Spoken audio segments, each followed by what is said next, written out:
Reverend Apostolic Mother Olatunji JP. A dúpẹ́ lọ́wọ́ Ọlọ́run fún àjọ̀dún 27 years tá à ń ṣe nínú ìjọ Ìrètí Ògo Jesu Òkè Àánú #1 ní ìlú Ìbàfò Margaret Street. A yìn Ọlọ́run lógo lọ́pọ̀lọpọ̀ nítorí pé ọdún eléyìí ó dùn ju tàtẹ̀yìn wá lọ. Ó jẹ́ ọdún ayọ̀, ó jẹ́ ọdún ológo, ó jẹ́ ọdún tó ní ìdùnnú nínú. Mo dẹ̀ bá àwọn màmá wa lórí òkè iyọ̀ Eminence Prophetess Dr. Margaret Abosede. Mo bá wọn yọ̀ lọ́pọ̀lọpọ̀ nítorí pé mo kí wọn pé wọ́n kú oríire. Àwọn lóríire ọjọ́ òní. Mo dẹ̀ gbàdúrà fún wọn wípé oríire náà kò ní dìbànújẹ́ fún wọn. Wọ́n á rí ògo wọn, wọ́n á rí ògo ọmọ ọmọ, wọ́n á rí ògo àwa ìránṣẹ́ Ọlọ́run tá a wà lọ́ndà wọn náà. Gbogbo àwa district pátápátá tá a wà lọ́ndà wọn wọ́n máa rí ògo wa, á dẹ̀ máa ṣe fún wọn jẹ lórúkọ Jésù. Nítorí pé màmá náà jẹ́ abiyamọ tòótọ́, abiyamọ tó dára púpọ̀ ni wọ́n máa ń dúró ti ọmọ nígbà tó bá dára àti nígbà tó bá kù díẹ̀ káàtó. Wọn ò fi wá sílẹ̀. Màmá, mo gbàdúrà fún yín, ọ̀já tẹ́ fi pọ̀n wá kò ní í já, a ò ní í jábọ́ lẹ́yìn yín. Àwọn náà ò ní í jábọ́. Gbogbo bíkíbi tí àwọn ọmọ wọn bá ń dé, wọ́n mọ̀ rí àánú gbà ni. Bẹ́ẹ̀ ni ó rí, kò yí padà. Jésù Olúwa wa, àmín. Praise the Lord. Orúkọ mi ni Prophet Apostle Ayọ̀délé Adéwálé tí mo jẹ́ mẹ́mbà Ireti Ogo Jesu Òkè Àánú. Èyí là ń ṣe 27th founders anniversary àti Thanksgiving. A dúpẹ́ lọ́wọ́ Ọlọ́run fún oore ọ̀fẹ́ tó fi fún wa tí a fi rí ọjọ́ òní. A dúpẹ́ torí pé Ọlọ́run lo àwọn màmá wa nínú Olúwa, Her Eminence Mother Margaret Adébáyọ̀ JP, láti dá ìjọ yìí sílẹ̀, pàápàá jùlọ torí pé wọ́n gbọ́ ìpè Ọlọ́run. Ohun tí ó fún wa ní oore ọ̀fẹ́ láti rí irú ọjọ́ òní nì.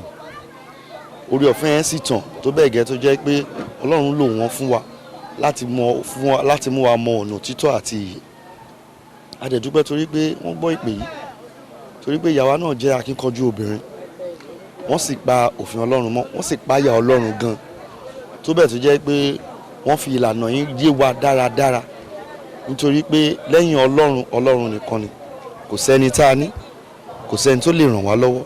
Ohun gbogbo tá a lè máa là kọjá Ọlọ́run ló lè ṣe. A lè dúpẹ́ pé Ọlọ́run fún wa lọ́jọ́ òní, ó sì jẹ́ ọjọ́ ayọ̀ àti ọjọ́ ògo. Àlàáfíà forúkọ Ọlọ́run. Bísí ológe Ọlọ́run ló ń ṣe, torí kì í ṣe sẹ́yìn. Tọ́lọ́run bá ti pè èèyàn, ó máa fi bó ṣe máa rìnrìn àjò yẹn tó máa rọ̀ lọ́rùn, ó máa fún bó ṣe jẹ́ nìyẹn. Ọlọ́run ni kì í ṣe nìyẹn. Olúwa ṣeun. A gbọ́ àwọn ìrírí lóríṣiríṣi, àwọn testimonies lóríṣiríṣi. Nígbà tí bàbá kan tó sọ̀rọ̀ sí olùdásílẹ̀, wọn náà ni bàbá nínú Olúwa. Nígbà tó yá, wọ́n tún fi àwọn ẹni bí wọ́n tún fi rí. Ìjẹ́ kí lè sọ nípa àwọn ọ̀rọ̀ òwú táwọn èèyàn sọ nípa tí lọ́jọ́ tèmi? A dúpẹ́ lọ́wọ́ Ọlọ́run. Gbogbo nǹkan téèyàn bá ń ṣe nígbà tó bá wà ní orí ìjọ ibòmíì, ó ń ṣe fúnra ara ẹ̀ ni. Nítorí wípé mi ìmọ̀ pé Ọlọ́run lè ṣe báyìí fún mi lénìí. Nítorí pé ìgbà tí mo wà ní ìjọ tí mo ti dìde ní ṣọ́ọ̀ṣì bàbá mi Fẹ́nu Ọjọ́, mo fi tún gbogbo ara sìn púpọ̀ púpọ̀. Àwọn èèyàn dẹ̀ máa ń sọ pé ó ti lè ṣe wàhálà jù. Ìjọ tí kì í ṣe òun ni bàbá ẹ̀kọ́ ló ní, ìyá ẹ̀kọ́ ló dálẹ̀. Kí ló dé tó ń ṣe gbogbo wàhálà ẹ̀? Bọ̀ mo wò ó pé mo ń ṣiṣẹ́ fọlọ́run. So kò jẹ́ kó jọ mí lójú. Ìyẹn lọ̀rọ̀ tí bàbá yẹn sọ. Ìgbà tí mo dẹ̀ bẹ̀rẹ̀, àwọn èèyàn sọ pé kí ló wá sínú aginjù, tó láginjù ní gbogbo bíi kò sí lé igi àràbà kankan ni. Ṣùgbọ́n àwọn èèyàn máa sọ pé kí ni Margaret wá ṣe nínú aginjù yìí? Ṣùgbọ́n Ọlọ́run tó pè mí, tó ní kí n máa bọ̀ nílùú Ìbàfò ní aginjù, ó ti sọ pé òun á dúró tì mí. Ó dẹ̀ dúró tì mí gẹ́gẹ́ bẹ́ẹ̀ ṣe rí lónìí. So àwọn ẹ̀rí táwọn èèyàn ń jẹ́ yẹn, Ọlọ́run ló ń ṣiṣẹ́, kì í ṣe nípa ipá tàbí agbára. Oore ọ̀fẹ́ ni Ọlọ́run ló ń ṣe. Oore ọ̀fẹ́ náà ní ká kò lórí ilé màmá mi. Mi tó gbàdúrà fún mi àmọ́ oore ọ̀fẹ́ náà kò ní ká kò lórí ilé. Màmá mi, ẹ sọ nínú àwọn ọ̀rọ̀ yín, ẹni lọ́dún náà nígbà tẹ́ dénú aginjù yìí tó ti dìgbò ń sìn, ẹni ẹran kan ó bú ẹran kojú sí kí ni àwọn ìrírí yín gan gbọ́ ń gbà yín jàre.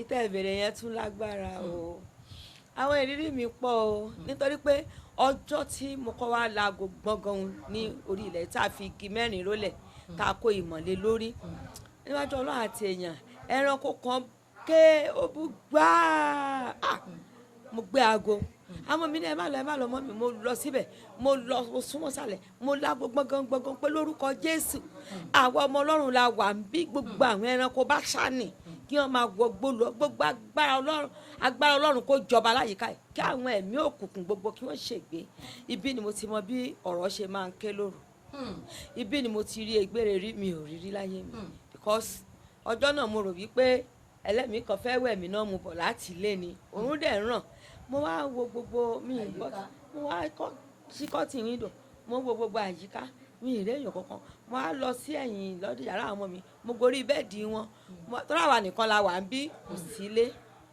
mo wá gorí bẹ́ẹ̀dì mo má rí kinní náà kojú báyìí ó mú kinní kan báyìí náà ní ẹ̀dá mo ní lórúkọ Jésù ló bá pòórá ibi ni mo ti mọ̀ pé ègbére wà ní tòótọ́ èmi mo máa rò pé wọ́n kàn ń sọ ọ́ mi mọ̀ pé tòótọ́ ni ibi ni mo ti mọ̀ pé tòótọ́ ni Ọlọ́run wà nípa tèmi. Olúwa ṣe ọdún tuntun la tún máa ń wò lọ́ọ̀kan báyìí kí ni àwọn àsọtẹ́lẹ̀ yín àbí kí ni àdúrà yín fún àwọn ọmọ ọ̀jọ́ àti orílẹ̀-èdè Nàìjíríà lápapọ̀.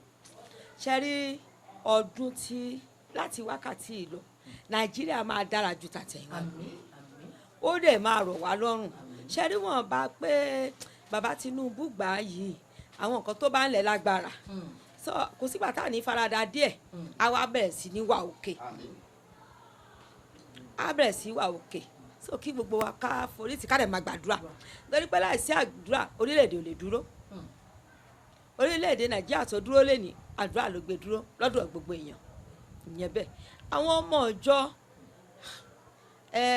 ẹni bá forí tì dópin ńlá ó gbà ńlá àwọn náà rí ntọ́lọ́run ṣe inú ayé wọn wọ́n rí bọ́lọ́run ṣe gbàdúrà kálukú kì í ṣe bọ́n ṣe wọnú ìjọ náà ṣe wà Ọlọ́run ń dáhùn so Ọlọ́run tó ń dáhùn yẹn kò ní fi wọ́n sílẹ̀ mo kàn rọ̀ wọ́n kí kálukú kó dúró ti Ọlọ́run kí ó sin Ọlọ́run dáadáa ju tàtẹ̀yìnwá lọ kó dẹ̀ fi gbàgbọ́ ẹ̀ sọ́dọ̀ Kristi aláṣepé ìgbàgbọ́ wa ohun tójú ní wípé sẹ́ráfù ní mí láyé kò tó pọ́n kí Ọlọ́run kó mú wa wọ ìjọba ológo àmọ̀ràn mi nìyẹn. Màmá mi àwọn ọmọ ẹgbẹ́ wòlíì ní ìjọ àwọn alóore wọn kò tún lè ní báwo ló ṣe rí lára yín gbà tí wọ́n bẹ̀rẹ̀ orin tí wọ́n ń kọrin tẹ́mi ń sọ̀kalẹ̀ báwo ló ṣe rí lára yín.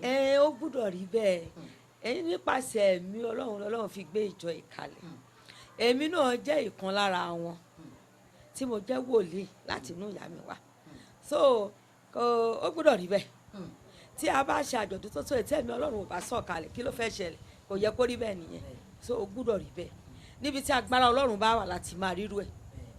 sọyá bá mi ṣe àdúrà fún gbogbo ọmọ ọ̀dọ́ lẹ́ẹ̀kan sí ẹ ti ṣe ní àwòrán kùtù èmi ẹ tún bá mi ṣe fún àti orílẹ̀-èdè Nàìjíríà ẹ tún bá mi ṣàdúrà. ní agbára Ọlọ́run orílẹ̀-èdè Nàìjíríà gbọ́rọ̀ Olúwa gbogbo ìfaradà wa lórílẹ̀-èdè Nàìjíríà ní orúkọ Jésù ọpẹ́ ló máa já sí àánú ńlá fọhùn ní Nàìjíríà gbogbo ilé tó ti dahoro Ọlọ́run á gbé dìde gbogbo ìjọ Ọlọ́run á mú ìjọ ẹ̀ dúró ẹ̀mí máa ràn wá lọ́wọ́ gbogbo àwa ọmọ Ọlọ́run pátá ní àgbáyé ní orúkọ Jésù Olúwa máa gbọ́ àdúrà wa ìgbẹ́kẹ̀lé wa nínú Kristi kò ní já sásán ẹ̀mí máa ràn wá lọ́wọ́ ilé ológo kò ní jẹ́ ìwọ̀ wa ká forí tì dópin o Ọlọ́run yóò ràn wá lọ́wọ́ yóò wò wá sàn yóò sì gbà wá là Jésù agbára wa. ṣe àdúpẹ́ ọba àsọ̀rọ̀ àṣẹ àtọ̀rọ̀ ìtùnú sí iléeṣẹ́ Bísí Ológe náà o.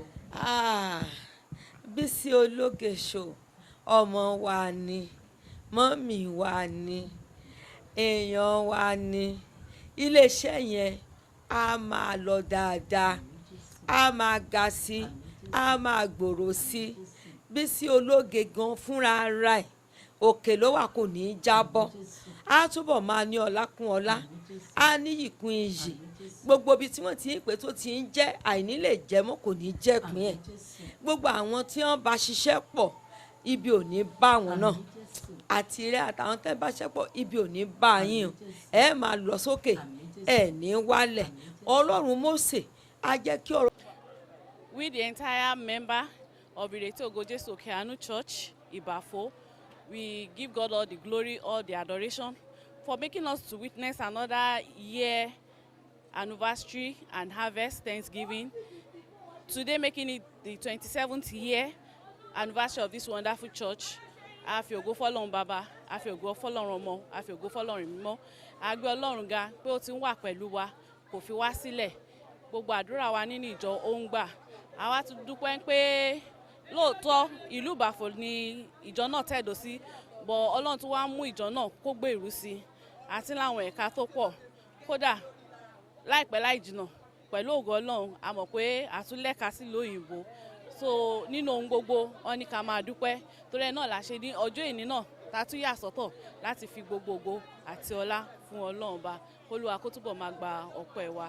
Ẹ ṣé mo dúpẹ́. Orúkọ tèmi ni Lady Evangelist Abímbọ́lá Ayọ̀délé. Thank you. A dúpẹ́ lọ́wọ́ Ọlọ́run. Léni ni ó pé ọdún 17 tó òyìnbó ń pè ní 27 years tí ìjọ yìí ti bẹ̀rẹ̀ sí ṣe àjọyọ̀ ọdọọdún tá à ń pè ní Founders Day. A dúpẹ́ pé látìgbà tí ìjọ yìí ti bẹ̀rẹ̀ kò sígbà tí ìṣẹ̀lẹ̀ kan ṣẹlẹ̀ àbí wàhálà kan ṣẹlẹ̀ lórílẹ̀‐èdè pé kò jẹ́ káráyè ṣe àjọ̀dún yìí kò ṣẹlẹ̀. A dúpẹ́ lọ́wọ́ Ọlọ́run fún èyí pé ìjọ yìí sì ń tẹ̀síwájú ní gbogbo ìgbà. Ìránṣẹ́ Ọlọ́run tọ́lọ́run sì gbé kalẹ̀ sórí òkè yìí ó ń ṣe gudugudu méje ó ń ṣe yàyà mẹ́fà. Ọlọ́run dẹ̀ ń gbọ́wọ́ òṣìṣẹ́ ní tòótọ́ àti lódodo ó sì ń tẹ̀síwájú. Ìjẹ́rìí sì wà káàkiri pàápàá jùlọ ní àjọ̀dún 27 years ago tá a ṣe léni oríṣiríṣi ìjẹ́rìí sí agbára Ọlọ́run ló ṣẹlẹ̀. Ẹni tó ti fẹ́ bẹ́ sódò ó ní ọpẹ́lọpẹ́ ìpè ìyá Ireti Ogo ló jẹ́ kóun bẹ́ sódò. Ẹni tí ò rọ́mọ bí ó ní ọpẹ́lọpẹ́ ìpè ìyá Ireti Ogo ló jẹ́ kóun bímọ. Ẹni tó fẹ́ gba físà tí ò rí físà gbà tó fẹ́ lọ Amẹ́ríkà ó ní ọpẹ́lọpẹ́ ìpè ìyá Ireti Ogo ló jẹ́ kóun lọ kóun bọ̀ láyọ̀ kóun sì kórè wálé lálàáfíà tóun dẹ̀ wà lálàáfíà. Ọ̀pọ̀lọpọ̀ náà jẹ́rìí sóríṣiríṣi ọ̀nà gbogbo tí ìyá ẹ̀ ti tọ́lọ́run ti ń gbà ṣiṣẹ́ ìyá látọwọ́ ìyá yìí. A dúpẹ́ lọ́wọ́ Ọlọ́run fún èyí pé ìyá náà kò gbéraga kò jẹra ẹ̀ lójú kò ṣe ọ̀rọ̀ sọ kò ń bínú kò ń ṣe wàhálù ó sì láàánú tó bẹ́ẹ̀ gẹ́ tí ìránṣẹ́ mi bá sọ̀dọ̀ ìyá yìí wá bẹ̀bẹ̀ àdúrà yáyà tó tọ́jú ẹ̀ á fún ní anointing oil á fún ní anointing perfume á fún ní anointing soap á nígbà tó bá dára fún ẹ ọ̀hán rántí pé ibì kan náà ló ṣáà ti lọ tó bá jẹ́ni tó fẹ́ fi ìpè àbí iṣẹ́ ìránṣẹ́ àbí ìjìtọ́lọ́hún fún àbí oore ọ̀fẹ́ ńlá tó rí gbà àbí ìran tó ní àbí prọfẹ́sì tó ní kó máa fi gbóni ìjọ ìbá ti kọjá báyìí ṣùgbọ́n ó ní téèyàn bá jèrè gbogbo ayé yìí tó bá sọ ẹ̀mí rẹ̀ nù kí ni yóò fi ṣe pàṣípààrọ̀. Ìyá ẹ̀ dẹ̀ dúró ti Olúwa ó dúró ti Jésù Kristi ó dẹ̀ ń ṣiṣẹ́ gẹ́gẹ́ bí ìránṣẹ́ tí Ọlọ́run pè lótìtọ́ àti lódodo. Ọlọ́run sì ń gbé ìṣiṣẹ́ àrà ó sì ń gbọ́wọ́ ìṣiṣẹ́ ìyanu. A dúpẹ́ fún èyí a dẹ̀ dúpẹ́ lórí gbogbo àwọn tó wá tí wọ́n wá lọ́dọ̀ tí wọ́n jẹ́ kó sún wọn tí wọ́n jẹ́ kó rẹ̀ wọ́n gbogbo àwọn tó náwó gbogbo àwọn tó nára gbogbo àwọn tó jókòó gbogbo àwọn tó ṣe oríṣiríṣi tá a lè máa fẹnu sọ. A dúpẹ́ lọ́wọ́ gbogbo wọn pé a ṣe ọdún yìí a ṣe ẹ̀mí. Ìyá tó bí sí ológe tó ń ṣe gbogbo iṣẹ́ wa ọmọ ìjọ Ireti Ogo náà ni. A dúpẹ́ lọ́wọ́ Ọlọ́run bàbá àpèdè àrà ọmọ Ireti Ogo náà ni gbogbo Ọlọ́run ṣáà ń dá wọn lóhùn ayọ̀ ó dẹ̀ ń fọ̀rọ̀ wọn ṣe. A dúpẹ́ lọ́wọ́ Ọlọ́run fún ààbò rẹ̀ àti ìpamọ́ rẹ̀ lórí ìjọ Ọlọ́run tí ìjọ yìí pé ọdún 27. A fògo fọ́lọ́run pé ó dá gbogbo ọmọ ìjọ sí. A dúpẹ́ pé Olúwa nínú àánú rẹ̀ kò forí kankan wá sílẹ̀.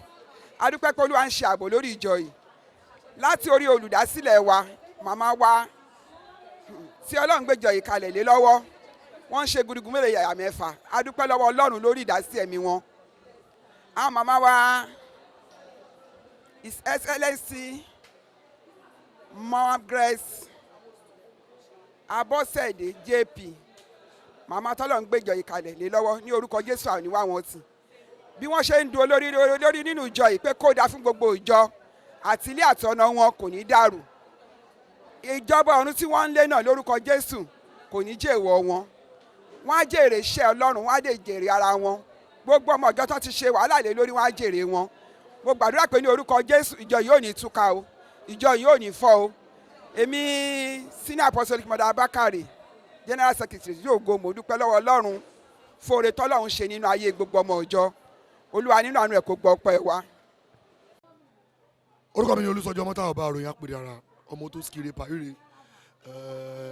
À ń ṣe àjọ̀dún 27 years ti ìkórè Ireti Ogo bá a ṣe máa ń ṣe lọ́dọọdún nìyẹn, tí a máa ń dúpẹ́ tá a máa ń yin ọba alárànṣẹ́ ẹ̀dá fún àánú àti oore ọ̀fẹ́ rẹ̀ lórí gbogbo wa.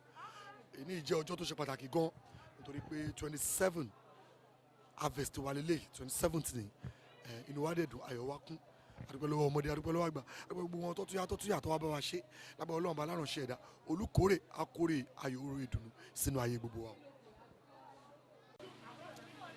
Orúkọ mi ni Superintendent Apostle Prophet Fashola. Mo dúpẹ́ lénìí gan fún àwọn oríṣiríṣi ohun rere tó ṣẹlẹ̀, pàápàá jùlọ ìrìn àjò ìní ó jẹ́ ìrìn tó làmìlaka nínú àwọn àjọ̀dún tá a ti ń ṣe.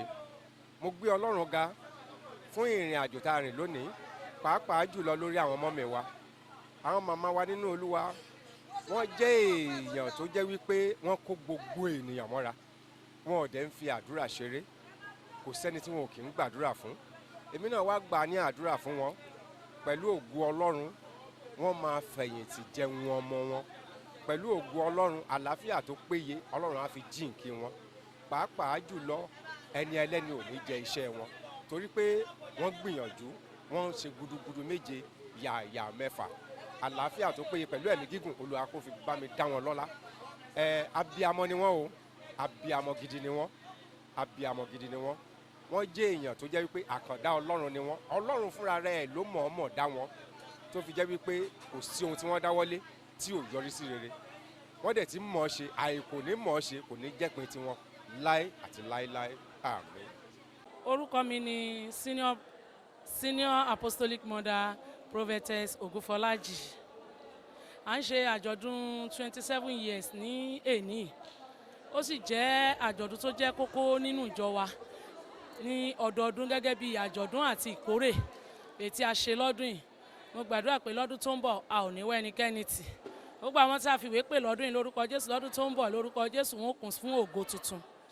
Mo tún gbàdúrà fún mọ́mì wa náà lórúkọ Jésù, ìpè wọn ò ní bàjẹ́. Lórúkọ Jésù bí wọ́n ṣe ń ga wọn ò ní jábọ́, wọ́n máa tinú ògo bọ́ sínú ògo ni. Àmọ́ mi wá jẹ́ màmá dáradára, wọ́n jẹ́ màmá dáradára. Tí ẹ bá ní kí a máa sọ ilẹ̀ aṣú ilẹ̀ àmọ́, irú àwa yìí nísìn àjọ̀dún ọdún kẹsàn-án ni àjọ̀dún tí mo kọ́kọ́ ṣe lórí òkè yìí. Ní ìgbà yẹn mi tiẹ̀ tí ìrówó tí màá fi jẹun débi màá tiẹ̀ wá sọ pé mo fẹ́ ralẹ̀ àbí mo fẹ́ kọ́lé, ṣùgbọ́n lénìí Ọlọ́run orí òkè yóò ṣàánú mi. Èmi náà wà nínú ẹgbẹ́ landlady. Mo dúpẹ́ lọ́wọ́ Ọlọ́run fún oore ọ̀fẹ́ tí mo rí gbà lórí òkè yìí. Inú orí òkè náà lọ́lọ́run ti ṣàánú mi, tá fi ń pè mí ní ìyá Yọ̀mídé, a tún ń pè mí ní ìyá Ìrètí. Orí òkè náà ní iṣẹ́ ìyanu yẹn pọ̀, mo ní ẹ̀rí tó pọ̀ níwájú Ọlọ́run. Mo gbàdúrà lórúkọ Jésù, tá bá rí ẹnikẹ́ni tó wà nínú ẹ̀dùn ọkàn kan tàbí ìkejì, kọ́lọ́run kó wọlá àjọ̀dún tí a ṣe lé ọdún yìí lọ́dún tó ń bọ̀ kó kún fún ọ̀pọ̀lọpọ̀ ayọ̀, kí àánú Ọlọ́run kó má ṣe fi wọ́n sílẹ̀.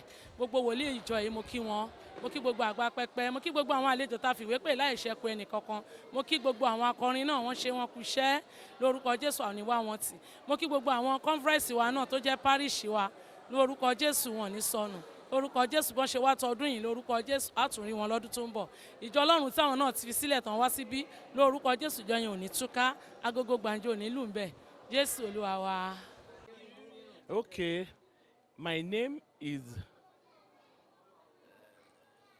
Special Apostle Bolanle Ogunsanya. Today we are doing the 27th anniversary and Thanksgiving service at Ireti Ogo Jesu Church, Ibafo. This church is a very big and fine church. In this church, we have very deeply love. In this church, we love ourselves as Jesus taught us how to be doing. We are behaving well. All our children, they are having progress. in the schools. Even we mothers too, we are having progress. We thank God for everything. Even we thank God for today, as today is a special day in this church for us. So I thank God. We are doing 27th years Thanksgiving and anniversary. By the time we are going to be the 30 years, it's going to be a very big